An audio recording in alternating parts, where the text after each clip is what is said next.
Today we're going to see that Jesus didn't come to play politics or win arguments.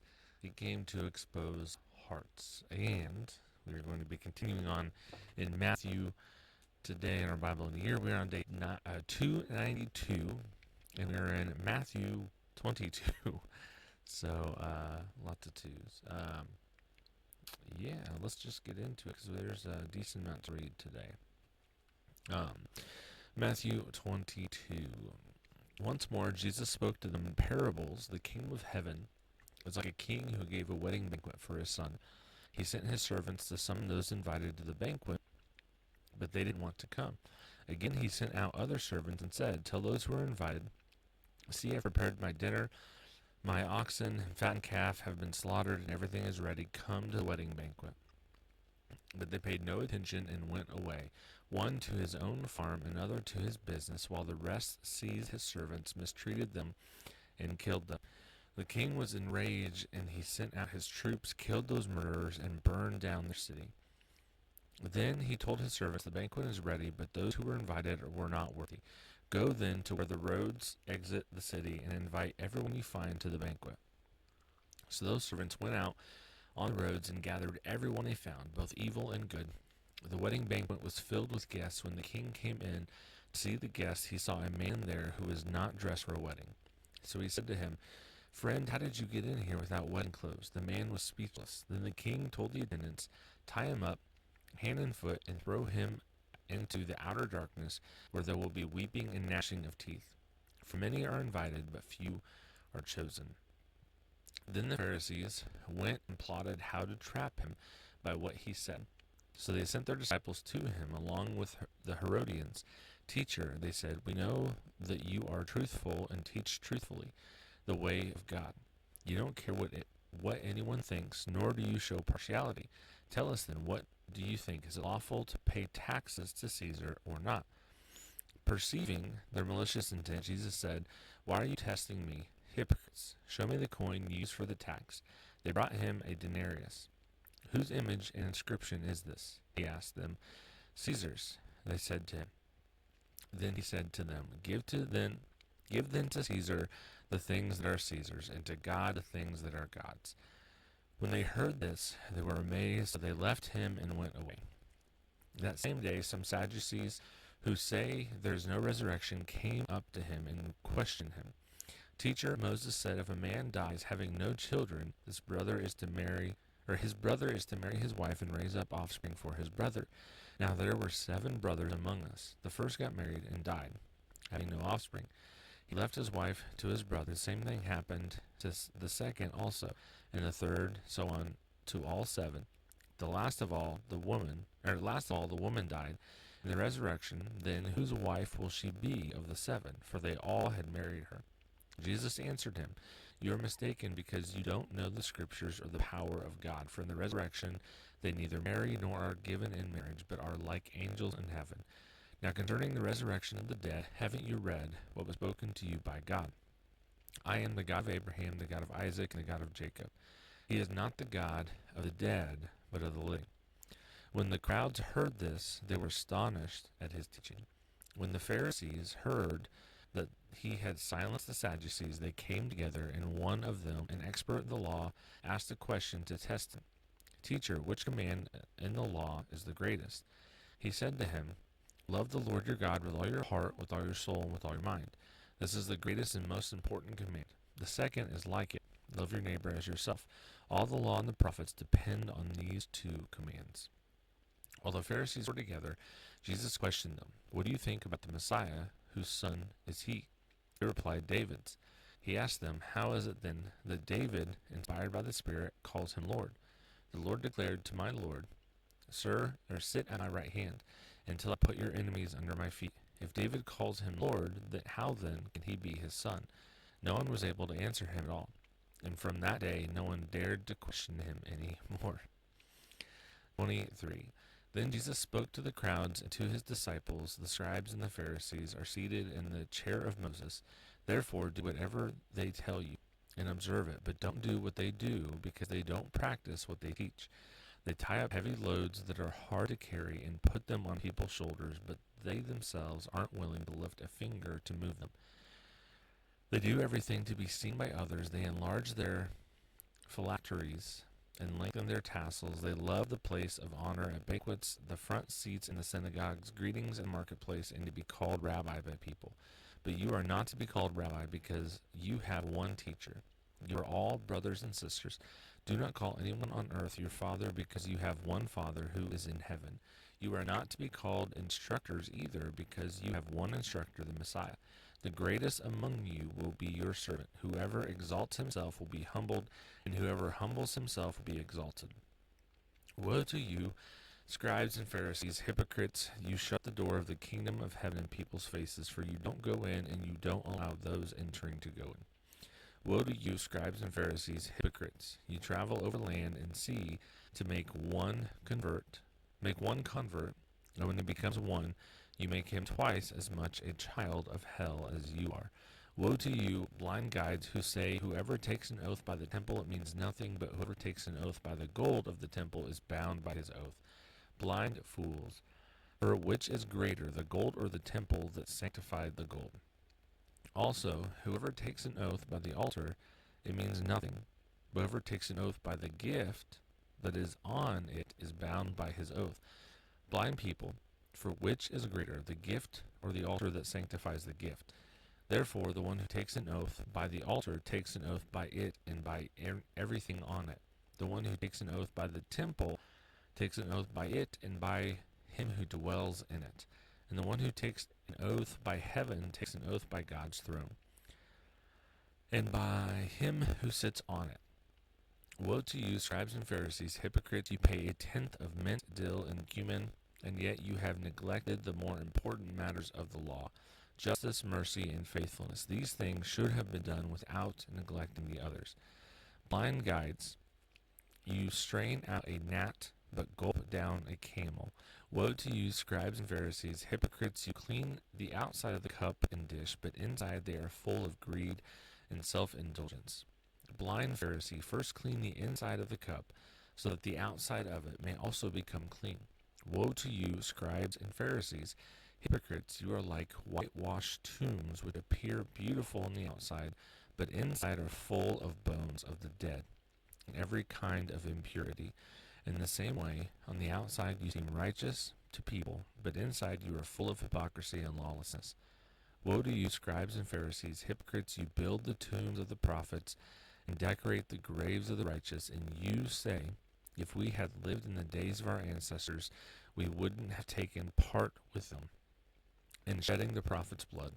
So you testify against yourselves that you are descendants of those who murdered the prophets. Fill up, then, the measure of your ancestors' sins. Snakes, brood of vipers, how can you escape being condemned to hell? This is why I am sending you prophets, sages and scribes. Some of them you will kill and crucify, and some of them you will flog in your synagogues and pursue from town to town. So all the righteous blood shed on the earth will be charged to you, from the blood of righteous Abel to the blood of Zechariah, son of Berechiah, whom you murdered between the sanctuary and the altar. Truly I tell you, all these things will come on this generation. Jerusalem, Jerusalem, who kills the prophets and stones those who are sent to her. How often I wanted to gather your children together as a hen gathers her chicks under her wings, but you were not willing.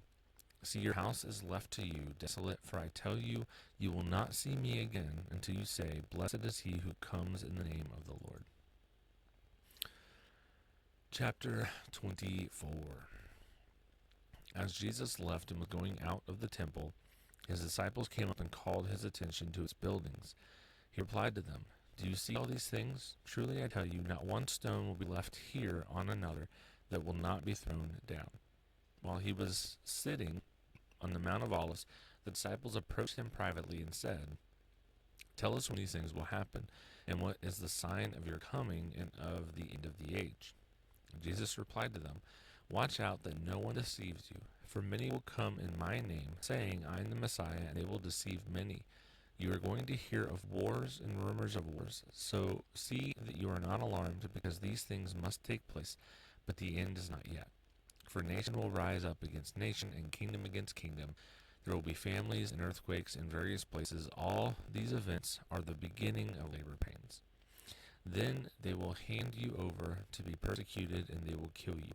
You will be hated by all nations because of my name. Then many will fall away, betray one another, and hate one another. Many false prophets will rise up and deceive many, because lawlessness will multiply. The love of many will grow cold, but the one who endures to the end will be saved. This good news of the kingdom will be proclaimed in all the world as a testimony to all nations, and then the end will come. Excuse me. So when you see the abomination of desolation spoken of by the prophet Daniel standing in the holy place, let the reader understand. Then those in Judea must flee to the mountains. A man on the housetop must not come down to get things out of his house, and a man in the field must not go back to get his coat. Woe to pregnant women and nursing mothers in those days. Pray that your escape may not be in winter or on Sabbath. For at that time there will be a great distress, the kind that hasn't taken place from the beginning of the world until now, and never will again. Unless those days were cut short, no one would be saved, but those days will be cut short because of the elect. If anyone tells you then, see, here is the Messiah, or over here, do not believe it. For false messiahs and false prophets will arise and perform great signs and wonders to lead astray, if possible, even the elect. Take note, I have told you in advance. So if they tell you, see, he's in the wilderness, don't go out, see, he's in the storerooms, do not believe it. For as the lightning comes from the east and flashes as far as the west, so will be the coming of the Son of Man. Whereas the carcass is, there the vultures will gather. Immediately after the distress of those days, the sun will be darkened, and the moon will not shed its light. The stars will fall from the sky, and the power of the heavens will be shaken. Then the sign of the Son of Man will appear in the sky, and then all the peoples of the earth will mourn, and they will see the Son of Man coming on the clouds of heaven with power and great glory. He will send out his angels with a loud trumpet, and they will gather his elect from the four winds, from one end of the sky to the other. Learn this lesson. From the fig tree, as soon as its branch becomes tender and sprouts leaves, you know that summer is near. In the same way, when you see all these things, recognize that he is near, at the door. Truly I tell you, this generation will certainly not pass away until all these things take place. Heaven and earth will pass away, but my words will never pass away. Now concerning that day and hour, no one knows, neither the angels of heaven nor the Son, except the Father alone. As the days of Noah were, so the coming of the Son of Man will be. For in those days before the flood, they were eating and drinking, marrying and giving marriage, until the day Noah boarded the ark. They didn't know until the flood came and swept them all away. This is the way the coming of the Son of Man will be. Then 2 men will be in a field, one will be taken and one left. 2 women will be grinding grain with a hand mill, one will be taken and one left. Therefore be alert, since you don't know what day your Lord is coming. But know this, if the homeowner had known what time the thief was coming, he would have stayed alert and not let his house be broken into. This is why you are also to be ready, because the Son of Man is coming at an hour you do not expect.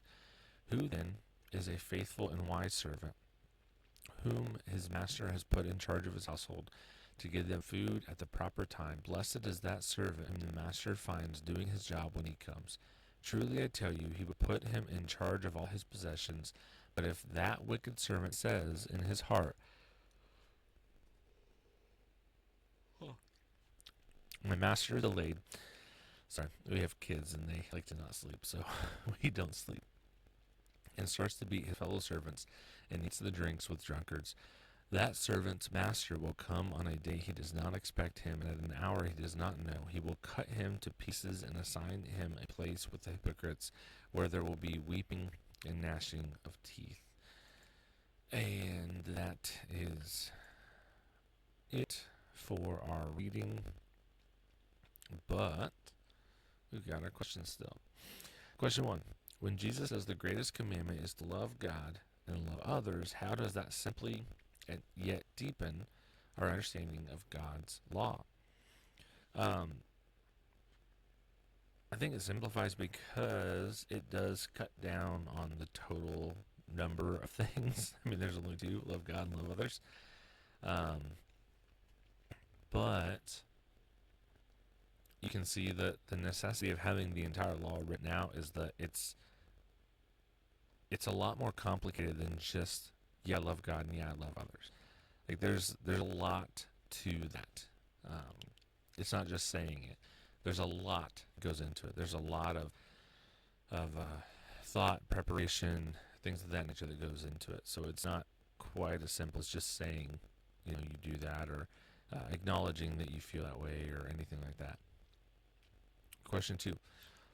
What danger does Jesus expose in religious hypocrisy, and how can we guard ourselves from falling into the same traps?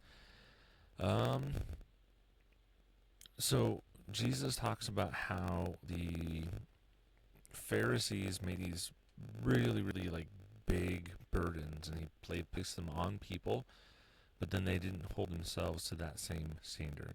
I think a way we can do that is not burden people with things that they shouldn't be burdened with, period, in the first place.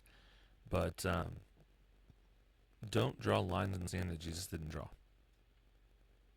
Like, figure out what the bare minimum is, which is something I've done a lot recently. Figure out the bare minimum for salvation, right? And as long as somebody agrees with you on that, they can disagree with you on a lot of other stuff. Calvinism is one I disagree on a lot. There's a lot that I disagree with on Calvinism. I have a lot of issues with Calvinism just in general. I don't think you can, in my mind, you cannot reconcile that with the God being just. I see it be troubling to reconcile that with God being loving, and a lot of things like this. I think Calvinism can lead to people being lazy and not going out and doing evangelism and things of that nature. That actually doesn't end up happening from what I've seen. A lot of Calvinists are very active in evangelism, but I think the idea that God's already chosen and it's already going to happen and there's no free will, I could see that being something that would lead people to not. But Calvinists are brothers, and there's several people that I watch and listen to on a regular basis that are Calvinists that I really, really enjoy their content. So I don't draw a line there. I'm fine with if I had a church, if I was the pastor at a church, I would not have an issue with a Calvinist speaking on a Sunday morning. I wouldn't have an issue giving a pulpit, letting him speak behind the pulpit. Now, I may say I may not allow him to hold a staff position, because I think that is an issue that's enough that it could cause issues if we are trying to regularly fellowship like that. But as far as like a one-time thing, coming and talking about a specific topic, I don't have an issue. Question 3. How does Jesus' confrontations in these chapters challenge our own comfort with cultural and religious traditions? Kind of ties into what I just talked about a little bit in the last one, is recognizing that sometimes interpretations of the Bible are not actually equal to the Bible. You can have people that have interpreted a certain passage a certain way for years, decades, hundreds of years, right? That doesn't necessarily mean that it's right. And if it is not a salvation issue, I think we should, for the most part, hold it open-handedly. Now, there could be things that end up being salvation issues that maybe on the surface don't look like it. But I think we do need to go back to Scripture over tradition, over what we think has been taught in the church for however long. We need to take everything back to Scripture. And I'm not saying that you can't have extra things. You can't have things that are not taught in Scripture, as long as they don't contradict what's taught in Scripture. I think there's a lot of stuff that's wiggle room, that's preference, and I don't think even like tradition stuff, I don't think is bad, but it can be bad depending on how you present it to others. So Thanks for watching this video. Don't forget to like, comment, and subscribe, as all those things help the channel grow. If this has been a blessing to you, you can share it with somebody else. It can be a blessing to them, and word of mouth is the best way that podcasts grow as well. So that can be something that helps this channel as well. Come back every single day. We're going to have more content every single day. Bible reading plan. We're going through the Bible an entire year, different teachings, all kinds of just really great biblical sound stuff like that. So you're not going to want to miss it. Come back, subscribe. Thanks. God bless.